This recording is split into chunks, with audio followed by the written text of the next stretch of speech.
మా అమ్మని ఫ్రాంక్ చేస్తే నా చెంప పగులుతాను నేను అస్సలు ఎక్స్పెక్ట్ చేయలేదు. Welcome back to another video. Middle class మమ్మీలు చూడడానికి అమాయకంగా ఉన్న సిచ్యువేషన్ వచ్చినప్పుడు చూపులతోటి చంపేస్తారు.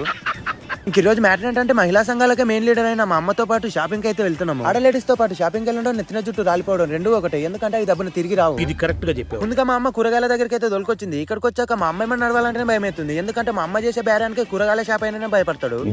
ఇక నైస్ గా మా అమ్మ కూరగాయలు బేరం ఆడుతుంటే నేను 10 అడుగుల దూరంలో కూలం లాగా నిలబడి చూస్తుంటే నాకు ఈ మామిడికాయలు అయితే కనబడ్డాయి. నేను ఏడుకొచ్చినా సరే బిత్తర పని చేయకుండా అయితే ఉండను. మా అమ్మకు ఒకసారి డౌట్ వస్తుంది నా మీద, నేను అన్నది కొడుకునా కోతినా కొడుకునా అని.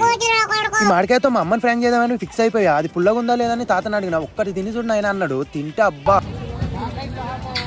నోట్లేసుకున్న ముక్క బయటకు వచ్చేదాకా ఆ పులుపు అయితే పోలేదు. ఇక నైస్ గా 3 కాయలు తీసుకొని మా అమ్మకి తీయగుందని చెప్పేసి తినిపిస్తా.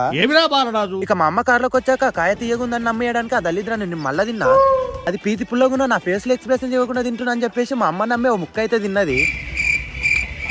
ఆ పులుపుకు మా అమ్మకి ఏం చేయాలో అర్థం కాక నా చెంప అయితే పగలగొట్టింది. ఈ వీడియో నచ్చినట్టయితే లైక్ చేసి మీ అమ్మ పేరు ఏంటో కామెంట్ పక్క చేయండి. ఉంటా మరి, లవ్ యూ, బాయ్.